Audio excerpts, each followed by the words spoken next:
Hey, everybody, it's David Rains, host of All Access Chat, and super happy to have you here. We're bringing you our latest episode today. You're not going to want to miss this one. This is an All Access Chat behind the scenes in a way you've never seen before. And if you like what you see here, make sure you hit your subscribe button, turn on your bell notifications, because we got lots more content coming your way, and you don't want to miss out on a single episode. If you like what you see as well, share it with your friend, because I'm sure you have friends who would be interested in seeing the content that you enjoy as well. Don't forget as well, in the link to the video, there is all kinds of links to our guest social media accounts. So you're not going to want to miss that, and you're going to want to follow them as well. They'll be happy to have you, as we are. Thanks very much. Now let's get right to the episode.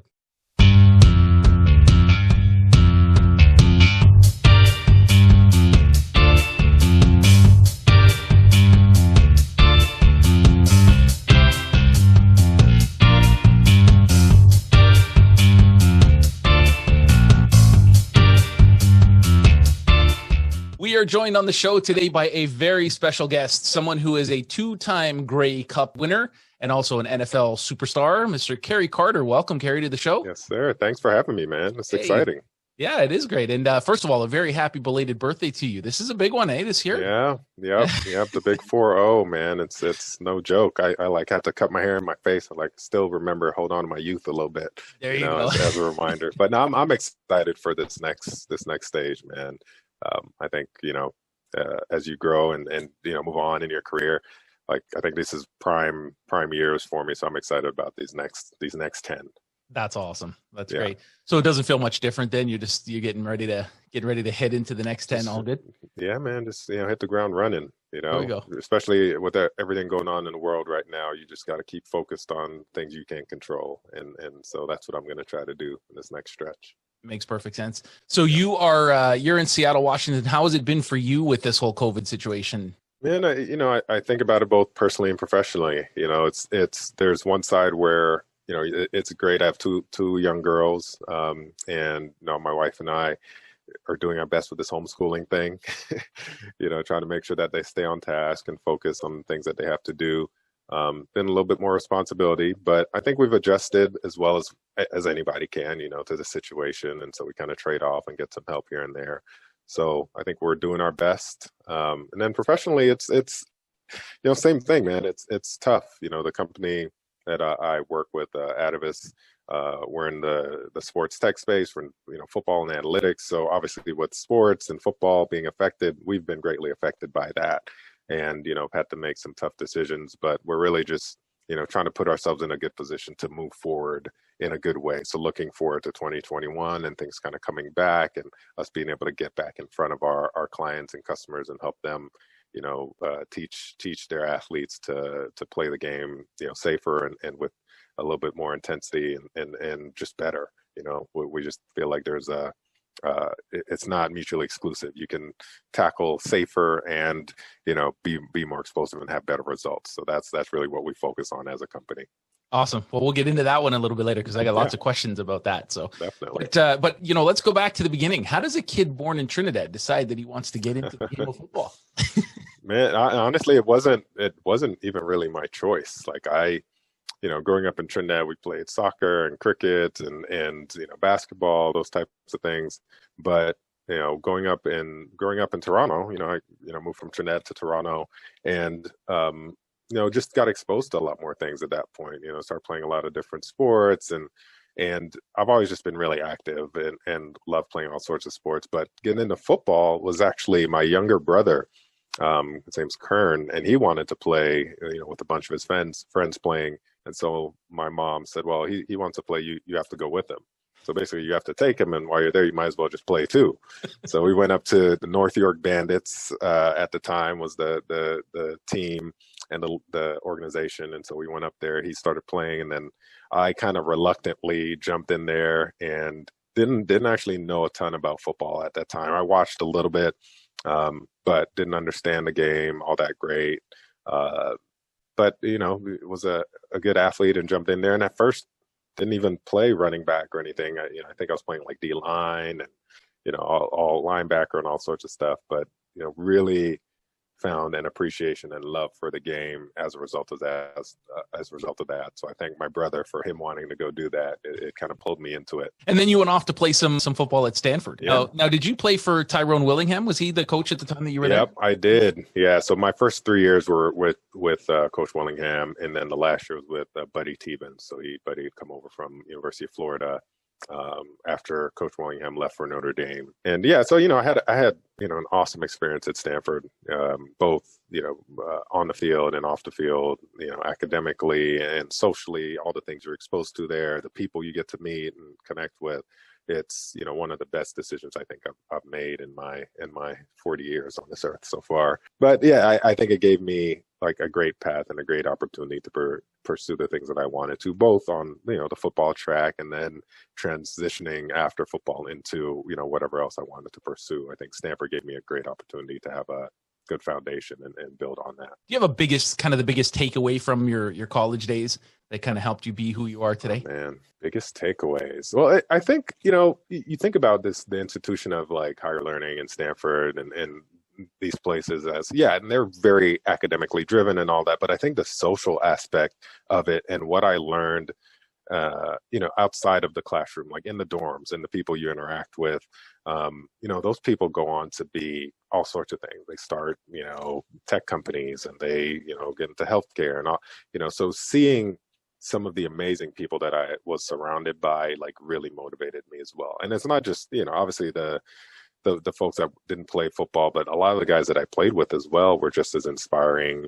And, those relationships are something that stay with you for your lifetime. Some of my best friends to this day are still my college teammates and friends and stuff like that. So, I think what I learned was like, it's not just about the classroom. It's not just about your major. That college experience is really about making connections and lifelong connections with people based on a kind of shared experience of going through the things that we went through together and the highs and lows, with going to the Rose Bowl in my freshman year to, I think, winning 2 games in my senior year, right? And kind of having this up and down trajectory.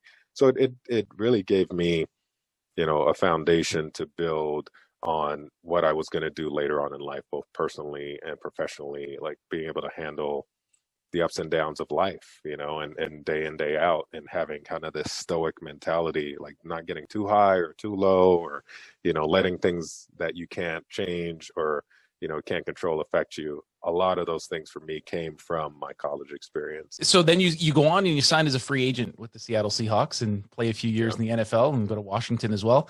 Take us through the NFL experience. What's that like, walking out on the field for your first game ever? What's that feeling? Yeah, dude. I mean, that is, it's one of those once in a lifetime things, right? I think as much as I wanted to get to college, and people say I'm like, maybe I'm lying about this now, but it wasn't my goal to get to the NFL. Like I was from like a young age, once I found out about a scholarship, that was my goal. My goal was like, hey, I want to get this scholarship and pay for my education, and I get to continue playing football. That was like a bonus for me in a sense. It wasn't until, a couple years in that I really started thinking about the NFL once I started seeing teammates, go on and play at that level and then come back and talk to us. So it's almost like the same kind of ups and downs, like going through draft day, not getting drafted, it was always kind of, it's a letdown. But then, you have this opportunity to kind of pick and choose. You get a lot of different teams that were reaching out as a free agent. So I got to choose a team, oddly enough, spent a couple summers in Seattle because one of my roommates was from up here. So I kind of knew the area. The offense that they ran was similar to ours, West Coast offense, same terminology, so that was also something that was kind of enticing. And, at the time, Mike Holmgren, huge, highly respected coach coming from Green Bay and all the stuff that he did there. And, I looked from afar at Sean Alexander and Max Strong and what these guys were doing. And they looked, they were just, these stalwarts and just highly respected across the league. So I just was so excited for the opportunity. But being a free agent also gave me, like, I had nothing to lose at that point. I wasn't a high draft pick. They didn't pay me a bunch of money. There wasn't any expectation. So I was able to just go out and do my thing and enjoy it. And I do remember, the first time walking out on that field against New Orleans for our first game. And like one of my childhood best friends was in the stands. He drove down from Vancouver. And, I had one of my coaches that drove up from California that, who had trained me for the last couple of years. And so just to get that experience and be able to share it with those people who meant so much to me. And then, my family came to games and everything, but it was kind of a culmination of a lot of things, kind of a dream of where I wanted to be and playing at the highest level and, being able to be free and enjoy myself and just get back for the love of the game. And that moment, kind of defining moment, stepping out on that field at that time was just unreal. And I still remember, how fast my heart was beating and all those things to this day. So it was really cool. Well, then you go on and you get drafted by the Montreal Alouettes. Mm-hmm. Total change in game, right? Big difference between the U.S. game. And then you go on to play with the likes of Anthony Calvillo. And man, great, 2 Grey Cups. So talk to us about that experience and the difference in the game and what that meant to you to win 2 Grey Cups here. Yeah, that experience was just like adding on to it. It was like icing on the cake for me, right? Because coming off of the time in the NFL, I spent my first couple of years here in Seattle. I did, I thought I did a good job and got on the field, played special teams, got in at running back, a few times. It's hard behind Sean Alexander at that time, getting to be a league MVP and all that. But I took advantage of every opportunity that I had. And so it was a little disappointing when I got hurt and, ended up tearing my ACL when I played out in Washington and kind of sat out for that year and really was looking at my options at that point. Where do I go? Do I go back in there? And then got the call from Jim Pop and the Alouettes. And honestly, it was kind of a relief in a sense to get into a situation. I know I was coming off of an injury and it's tough getting back in the NFL when you're, not 100% and you don't have film from the last year. So I had it in my mind I was going to go up there, play a year and then go back down to the league. Finished up that year. I came in about halfway through the season. Finished up that year. I think we may have lost in the first round of playoffs or didn't make it. One of the two. But then step in, Mark Trestman in that next year, and we went out to Vegas to have a meeting, and I got to meet him and coaching staff, and I was completely kind of bought in, right? I loved him as a person, as a motivator, as a leader of men, and I think a lot of other guys saw that, and that was kind of the beginning of that stretch run for us there, right? Like he came in and I think kind of revived Anthony a little bit more. Like Anthony was already one of the best to ever do it, at that point. And then, Coach Trustman came in and just took it to a whole other level. And the fact that we had Ben Cahoon and we had Jay Rich and Kerry Watkins and like so much talent around that team that just needed to be focused. It made that stretch run super special for me, right? For us as a group. And, going to 3 straight Grey Cups, winning 2 back-to-back, like, not even something I could even fathom or imagine, right? So it's way beyond my kind of line of thinking at that point. But the experience itself was unforgettable, and those are, like I said, same thing. Those are some of my best friends to this day that I can reach out to at any time, and they're like brothers in my life. And the fact that we can say that we're champions together too is a pretty big deal. Nice. Yeah. Now I got to ask, do you wear the rings on a regular basis, or you kind of keep those special? That's funny. It's funny, man. I actually just wore it like the other day. I wore it on my birthday because, we have another family that we've been kind of quarantining with, and they were coming over and we're kind of hosting them and stuff for it. And I was getting ready, and my daughter, as a present to me, she like wrapped the box that the Grey Cup ring is in and brought it out to me as a present. And so I was like, oh yeah, all right. We took it out, and I realized they had never seen it, and so I actually put it on and wore it when they came over. So it's kind of a cool thing. I was like, yeah, I don't actually wear it very much. So it's nice to do it every once in a while. It's always a conversation starter for sure. Absolutely. Yeah, I can imagine. But there was a video that came out a couple of weeks ago, went viral. Not a great video, but showed a coach that kind of went off on his players a little bit. And knowing you're in that space of making players better and that kind of thing. What were your thoughts on that video? And yeah, it's interesting, man. I saw that video like right when it came out, before it went around, and like I commented on it like immediately. I was like, there's no place in the game for this, right? Like we're trying to talk about a game where it's already violent. There's already all this kind of speculation and scrutiny on head contact and all these things. Like we don't need anyone adding to that, right? It really just hurts the game and it hurts the kids. And so I was just disappointed to see that. I was happy to hear that that coach was, properly disciplined and is not allowed to be around those players anymore, because that's scary as a parent, Sure. thinking about that. And I understand. I think it may have been his kid that he was doing that to. Apparently, I'm not 100% sure, but Yeah. it doesn't Yeah. matter. Doesn't Exactly. matter, right? Like that you're setting the example for these youth, and that's the behavior that you're modeling. And how can anything else that you're saying to them matter at that point, right? If you could act that way and then come over here and say, oh well, yeah, I'm going to motivate you, and that's not going to work. They're not going to trust you. You've broken that trust. And so I was just more disappointed and upset and angry just because of what this game means to me and what it's done for my life. Like you said, who would have thought a kid from Port of Spain, Trinidad, could make it and play at the highest level of the NFL and go to a Grey Cup and win Grey Cup like without the game of football, that doesn't happen, and I think seeing something like that like makes me sad, because it could be that one kid who that's his path, right? That's his path to higher education and a scholarship or to the league. And that's only a part of their life, right? Then you have this whole rest of their life that they have to deal with. So anything that is negatively affecting them at that level, I'm just, it disappoints me. Yeah, I fully agree, and you're absolutely right. I mean, I think there's no place in the game, in any game, not just football, but in any game, for a coach that has that kind of attitude. No, So, definitely not. I mean, I've had coaches be hard on me, but yep. I think the good coaches understand how to relate to different players, right? Some people are motivated by that. I just happen to be one that I'm not motivated by a coach yelling, Right. obsessively at me, because I feel like I'm pretty coachable, and I think I understand the game enough to know what you want me to do. And if it's a matter of like, hey, I'm just over and over not getting that done, then there's a way to deal with that. And it's not yelling and screaming and like getting violent and contact that's not going to change that. But I think understanding how to relate to a player, and some guys that it works for. You get in their face, you get them riled up, and that gets them motivated.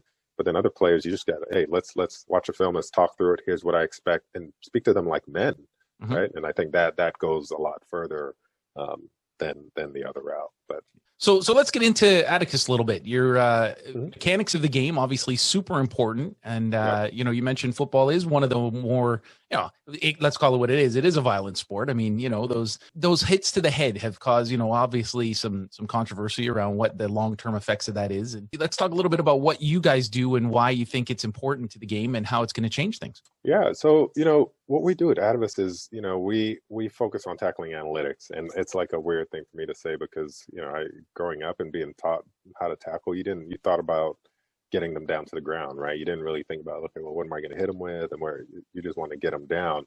But I think we've seen enough, and we've looked at the data, we've seen how people perform to understand that there is actually a better way to do it, right? Utilizing your shoulder, looking at how so what, and I'll step back and say this. What we do at Atavus is try to break down the tackling process into components that can be easily explained, understood, replicated, and duplicated by any coach at any level.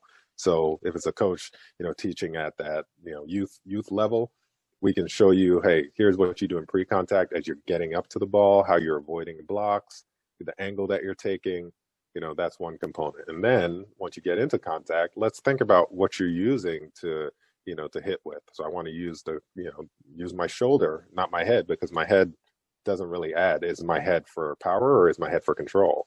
It's for neither of those, right? And if you look at, the data, the most manipulated thing, the easily manipulated thing is your head. So when someone goes into contact and their head gets involved, that's where injuries occur, concussions occur, and things like that. So what we do is we've broken down the process so coach can understand how to teach it and then evaluate it. And what we've seen is that a safer tackle is a more effective tackle. When you're using your shoulder in contact, when you're driving your legs, you're hitting within the strike zone, you're not only are you avoiding head contact, but you're actually reducing the amounts of yards after contact in tackling. And that's the whole goal, right? The goal is to stop the guy, stop the opponent, as fast as you can, and get them down in a way where you both get up and can walk back to the huddle, because you're protecting both sides, right? Protecting the defender and the ball carrier by doing that as well. And then the last thing I'd say is, like, I think the game itself has been doing a lot to try to combat those issues. The NFL, I think they've looked at the officials, put rules and regulations in place, look at the data. But what we do is we bring in the philosophy and also the behavior of it, right? This idea that you can actually change behavior to get the outcome that you want. And that behavior is just eliminating the head from contact and focusing on a few other things. But if you're able to do that, I think you can see results on a much grander scale. And is there kind of a good age that this should start at? Is it kind of as soon as they get in the game, or you want to get them in a little bit and start to focus this in as they get older? Yeah. No, actually, when this started, it started with youth, right? It started with the guy that kind of architected it for Atavis, worked in both rugby and football and taught kids, from youth all the way up to high school and beyond. And, even if they're not in full contact, we have something for coaches, right? If they're playing flag or whatever, then we focus on the elements of pre-contact. So, okay, once they've identified themselves as a tackler, okay, now how are they going towards the ball? How do they get off that block that's in the way, right? So that counts as well. And then once they get, they're tracking the ball carrier, we're going to look at, okay, what's their angle and their leverage? So are they getting cross-faced? So are they coming back across their face, or are they getting out leveraged? Simple things like that don't involve contact are all elements of tackling. How you get there matters. How you avoid block matters. Your angle and your leverage matters. And so all of that we feel like can happen at a young age, and just teaching them through repetition this behavior that you want to see. And then once you get into contact, then you can add in those elements. But we don't feel like you need to wait to do those elements too. And you can do it all year. And you can do it in pads or without pads, or using bags, or using, a tackle wheel, all these things. So we kind of thought about all those different components as we put together the program. Well, we're going to link to Atavis' site here in the notes. So if you're interested, you can check it out there and reach out. And if you got a program you want to get these guys involved, certainly the information will be there. So, how worried are you on the long-term effects of playing the game? So CT, obviously, we touched on a little bit earlier, but one of those things that concerns you, or you just kind of let it, it's going to happen, what's going to happen? I think it's, for me, it's not just about the head. The head contact is a big part of it, right? But I mean, I've had 4 surgeries, not 5. I just came off of a rotator cuff surgery. And I think those things concern me even more because, I think about wanting to be able to run around with my kids and play with them and those things like that. And so when I've had, surgery on both knees, both shoulders, and this one twice, and, am I going to be able to do those things? Those are definitely things that I worry about and think about. And that the head contact piece is, one of my biggest fears is like losing my ability to think clearly. And I think that's most people. You want, as you get into old age, you want to be able to think and speak and, be a part of the conversation. And that's scary to think about, right? To think that there's a chance that because of what you did in your 20s, is going to affect you as you get into your 50s and 60s and probably earlier. Those are things that I think about, worry about, but I also try to combat them by doing everything that I can to take care of my body, my mind, everything from, water consumption to meditation to mindfulness to, massage and like all the things that if you think about the quality of life that you want to live, taking care of your body and your health is like number one, because if you're dead, you can't do anything. So you really have to, I think, have a bigger focus on the taking care of your body, but also on your mental health, right? And being able to communicate those things, because unfortunately, as like athletes, we have kind of this macho thing that we want to talk about our feelings and how we're doing and internalize things. And I think that contributes to some of the negative stigma around, dealing with concussions and dealing with CTE is people don't talk about it enough early on when it's happening to them. So those are some of the areas that like I think about and I get concerned with. Awesome. No, that makes perfect sense.